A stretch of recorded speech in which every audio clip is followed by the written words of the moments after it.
தனுர் ராசி, தனுஷ் லக்னம். காலபுருஷனுக்கு 9வது வீடு. இந்த ராசி கடந்து வந்த பாதை என்ன? இந்த ராசியோடைய குணநலன்கள் என்ன? இன்னைக்கு இந்த ராசி ஃபேஸ் பண்ணிட்டு இருக்கக்கூடிய சுச்சுவேஷன் என்ன? எப்படி இருக்க போகுது? என்ன மாதிரியான பலன்கள் கொடுக்கறதுக்கு காத்துட்டு இருக்காங்க? இந்த சூரிய மங்கள யோகம் எப்படி இருக்க போகுது? நிச்சயமாக பார்க்கலாம். அன்புக்கும் பண்புக்கும் பாசத்துக்கும் பெயர் போன ராசி.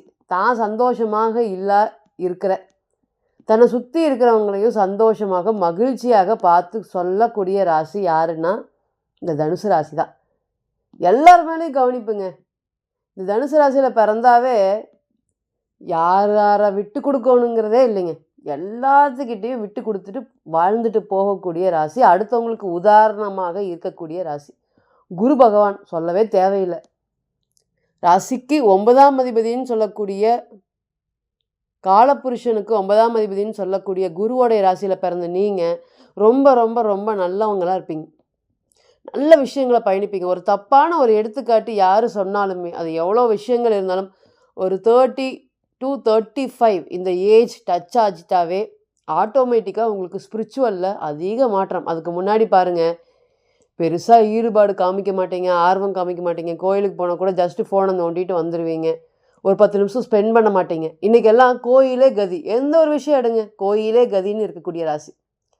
ஆனால் இன்றைக்கி நல்லவனுக்கு காலம் இல்லை.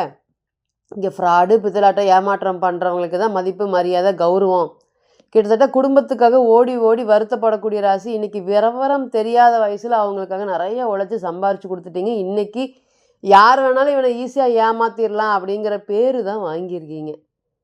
உங்களுக்கு மற்றவங்களுக்கு அள்ளி கொடுத்த கையால் சம்பாதிக்கிறத யோசிக்கவே மாட்டேங்க. இவங்க தான் உங்களுடைய பணத்தை சாப்பிட்டாங்கன்னு ஒரு அளவே இல்லைங்க. யார் வேணாலும் உங்களுடைய பணத்தை வச்சுருக்கலாம். இன்றைக்கி குறைஞ்சது இந்த மதிப்பில் தான் என்னுடைய பணம் அவங்ககிட்ட இருக்குது, அவன் சார்ந்து என்கிட்ட எதுவுமே இல்லை அப்படிங்கிற தைரியமாக சொல்லலாம். உங்களை தான் பல பேர் யூஸ் பண்ணிகிட்டு இருக்காங்க. இந்த தனுசு ராசி பொறுத்தவரையும் நல்லது கெட்டது தெரியாமல் எல்லாரும் நம்மளை மாதிரியே இருப்பாங்க அப்படின்னு பழகக்கூடிய ராசி. ரொம்ப கஷ்டத்தில் இருந்து ஜீரோவிலிருந்து உயர்ந்து வந்தவங்கன்னு சொல்லலாம். இங்கே இருக்கக்கூடிய நட்சத்திரம் பாருங்கள், மூல நட்சத்திரமாக இருக்கட்டும், சொல்லவே தேவையில்லை. தனுசு ராசியில் இருக்கக்கூடிய மூல நட்சத்திரம் எவ்வளோ பெரிய ஒரு யோகமான ஸ்டார் அப்படிங்கிறத சொல்லி நம்ம பார்த்திங்கன்னா நிறையா வீடியோவில் நம்ம சொல்லியிருக்கோம்.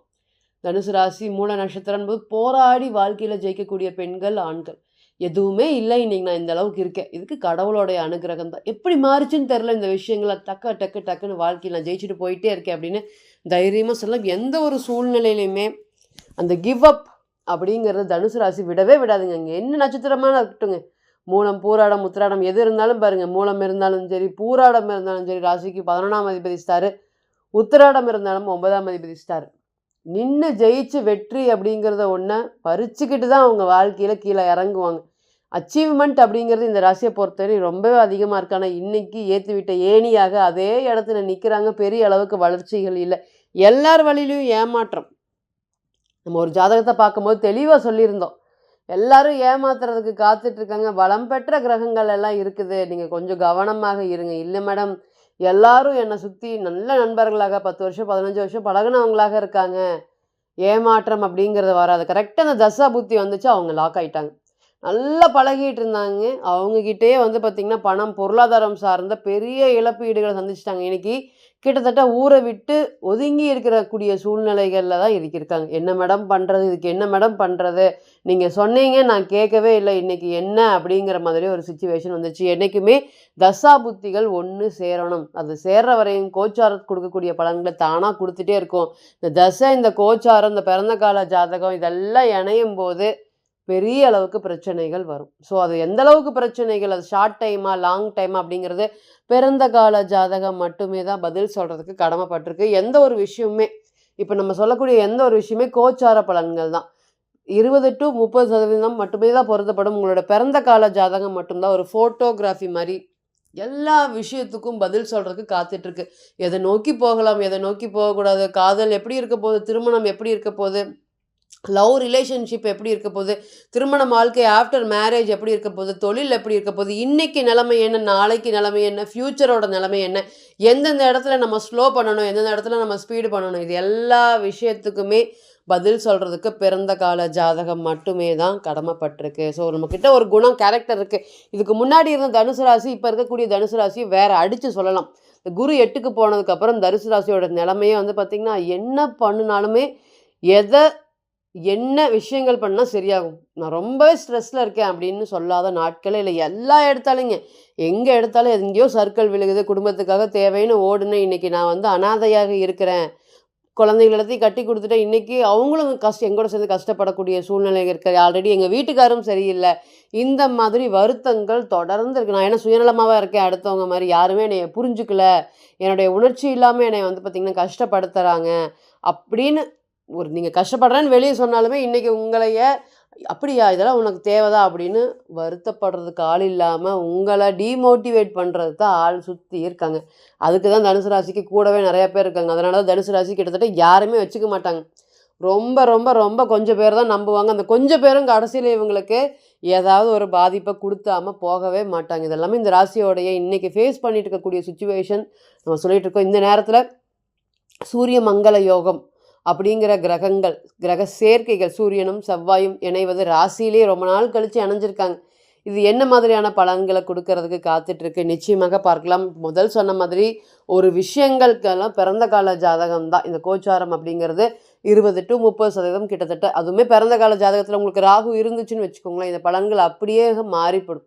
அப்போ கேது இருந்தாலும் சரி, ராகு இருந்தாலும் சரி, இதோட சனீஸ்வர பகவான் இருந்தாலும் சரி, பலன் அப்படியே மாறிடும். ஸோ இது கொண்டு போய் அப்படியே பிறந்த கால ஜாதகத்தில் நம்ம பொருத்தி பார்க்கக்கூடாது. சந்தோஷத்தை மட்டுமே அனுபவிக்க முடியாத ஒரு சூழ்நிலை இருந்த தனுசு ராசிக்கு இந்த சந்தோஷத்துக்கு ஒரு வழி தேடும் விதமாக இந்த செவ்வாயோடைய இணைவு அப்படிங்கிறது ரொம்ப தைரியம், தன்னம்பிக்கை குறிக்கக்கூடிய செவ்வாய் ராசியில் வந்தது ரொம்பவே இந்த நேரத்துக்கு தற்காலிகமான ஒரு பாதுகாப்பு அப்படின்னு வச்சுக்கோங்களேன். யாருமே இல்லை அப்படிங்கும்போது யாராவது ஒருத்தர் ஒரு ஆதரவுக்கு வந்தால் எப்படி இருக்கும், அந்த மாதிரி தான் இன்றைக்கி செவ்வாய் ராசியில் வந்திருக்கிறது. புத்தி கூர்மை, தைரியம், தன்னம்பிக்கை, காசு இருந்தாலுமே சாமர்த்தியம் இல்லை எனக்கு பிழைக்கிறதுக்கு அப்படின்னு சொல்லி வருத்தப்பட்டுட்டு இருந்தேன் உங்களுக்கு இது எல்லாமே இனி வந்து பார்த்திங்கன்னா பிரச்சனைகள் வந்து படிப்படியாக விலக வருவீங்க. அதே போல் காசு தங்காமல் கஷ்டப்பட்டுட்டு இருக்கீங்க, எல்லாருக்கும் உங்களை புரிய வைக்கிறது தான் எனக்கு ரொம்ப கஷ்டமாக இருக்கும்.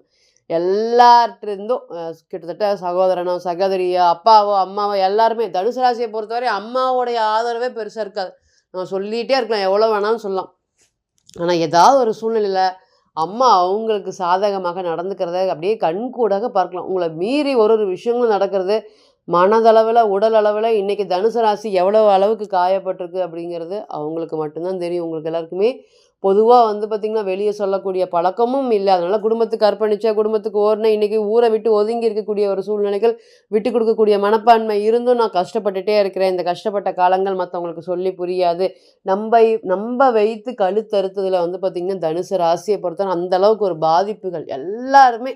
இது அதுவும் வந்து அடித்தது யார் அப்படின்னு கேட்டிங்கன்னா கடக ராசி, இல்லை கடக லக்னத்தில் சம்மந்தப்படவங்க, இல்லை கடகம் சார்ந்து அங்கே ஏதாவது கிரகங்கள் இருக்கிறவங்க எல்லாருமே இன்றைக்கி தனுசை பொறுத்தவரையும் ஏன் உதாரணமாக சொல்கிறோம் அப்படின்னு கேட்டிங்கன்னா அங்கே இருக்கக்கூடிய கிரகங்களால தான் தனுசை பொறுத்தவரையும் பெரிய அளவுக்கு பாதிப்பு. ஏன் அப்படின்னு கேட்டிங்கன்னா இந்த குரு வந்து ராசிக்கு 8ல் ஜென்ம குருவாக மறைகிறதுனால இந்த ஃப்யூச்சரை பற்றின எண்ணங்கள் ஏதாவது என்ன பண்ணி ஜெயிச்சிடணும் அப்படின்னு போய் தவறான முடிவு எடுக்கிறது, ஈகோ பேஸ்டு டெசிஷன் அப்படிங்கிறது தனுசு ராசியை பொறுத்தவரையும் ரொம்பவே அதிகமாக இருக்குது. தூண்டி விட்டுட்டிங்கன்னா தனுசு ஏதாவது பண்ணி வாழ்க்கையில் ஜெயிச்சிடணும் அப்படிம்பாங்க. அப்போ இந்த நேரத்தில் நல்லது கெட்டது தெரியாது. ஏன் ராசி அதிபதி மறைஞ்சனால சின்ன பணத்துக்கு கஷ்டப்படுறோமே அப்படிங்கிற அந்த ஈகோ தாட்ஸ் தான் ரொம்ப அதிகமாக இருக்கும். அது எல்லாமே இனி வரக்கூடிய காலங்களில் மாறப்போகுது. திருமண வாழ்க்கையை என்னால் வச்சுருக்கவே முடியலைங்க மேடம், அந்தளவுக்கு இது காப்பாற்றுறதுக்கு கைக்குள்ளே ஹோல்டு பண்ணுறதுக்கு ரொம்ப கஷ்டமாக இருக்குது, பின்னாடி யார் யாரோ இருக்காங்க திருமண வாழ்க்கையில், என்னால் வந்து இதுலேருந்து வெளியவே வர முடியாதா, இல்லை இதுலேயே இருக்கணுமா, இது எந்த காலம் வரையும் போகும் எந்த காலம் வரையும் போகாது, நிறைய பிரச்சனைகள் நம்ம ரீசன்ட்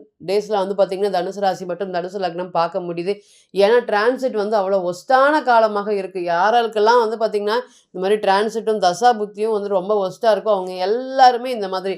ஆனால் பிரச்சனையுடைய தாக்கம் வீரியம் கண்டிப்பாக நிச்சயமாக தனிப்பட்ட ஜாதகத்துக்கு கண்டிப்பாக மாறுபடும். ஒரு பிரச்சனை வந்து நல்ல தெளிகிற மாதிரி ஃபேஸ் பண்ணிகிட்டு இருக்கேன் அப்படின்னா வந்து பார்த்திங்கன்னா அந்த கிரகங்கள் கேந்திரத்தில் பலம் பெற்றதாக இருக்கும். அதனால் இந்த நேரம் தனுசை பொறுத்தவரையும் ஒரு சற்றே ஒரு அமைதியாக இருக்கக்கூடிய ஒரு சூழ்நிலைகள். ரெண்டாவது திருமணம் சார்ந்த விஷயத்துல கிட்டத்தட்ட 29, 30 வயது கடந்துருச்சு. இந்த நேரம் பார்த்து ஒரு நல்ல வரன் வரமாட்டேங்குது. எப்படி அமையும்? குழந்தைங்க நல்லா இருப்பாங்களா? அப்படிங்கிற எண்ணங்கள் அதிகமா இருக்கும். ஏன் இந்த ராசிக்கு 5ஆம் அதிபதி செவ்வாய் ராசியிலே வராரு.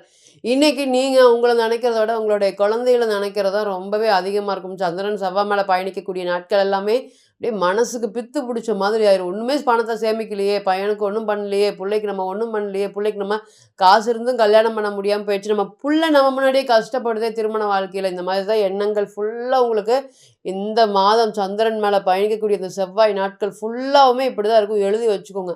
எந்தெந்த டேட்ல சந்திரன் மேல செவ்வாய் பயணிக்குதோ, அது எல்லாமே இந்த நாட்கள்ல இருந்து நீங்க மீண்டு வெளிய வரவே முடியாது. அப்படி வந்தாலும் சும்மா 1 மணி நேரம் வெளிய போகும்போது அதனுடைய தாக்கம் குறையும். திரும்பி வீட்டுக்கு வரும்போது அந்த மாரி எண்ணங்கள் அதிகமா இருக்கும். ஸோ ஒரு எண்ணங்கள பிரதிபலிக்கிறது இந்த தசா, புத்தி. அதோட கோச்சாரம் செயல்படுத்தப்போது அந்த எண்ணம் வந்து பார்த்தீங்கன்னா, செயலாக மாறப்போகுது. இது எல்லாத்துக்குமே பிறந்த கால ஜாதகம் மட்டுமே தான் 100% பதில் சொல்லும் அப்படிங்கிறத மறந்துறக்கூடாது. நம்ம முன்ன சொன்ன மாதிரி தனிப்பட்ட ஜாதகத்தை நீங்க ஆலோசனை பண்ண விருப்பப்பட்டீங்கன்னா, கீழ இருக்கக்கூடிய நம்பருக்கு கான்டாக்ட் பண்ணுங்க. நான் வணங்கக்கூடிய நரசிம்மர் உங்க எல்லோருக்குமே நல்ல வளமான வாழ்க்கையை ஏற்படுத்தி தர நான் நிச்சயமா பிரார்த்தனை பண்ணிக்கிறேன். மீண்டும் ஒரு பதிவில் உங்களெல்லாம் சந்திக்கும் வரை உங்களிடமிருந்து விடை பெறுவது உங்கள் அஸ்ட்ரோ புவனேஸ்வரி. நன்றி, வணக்கம்.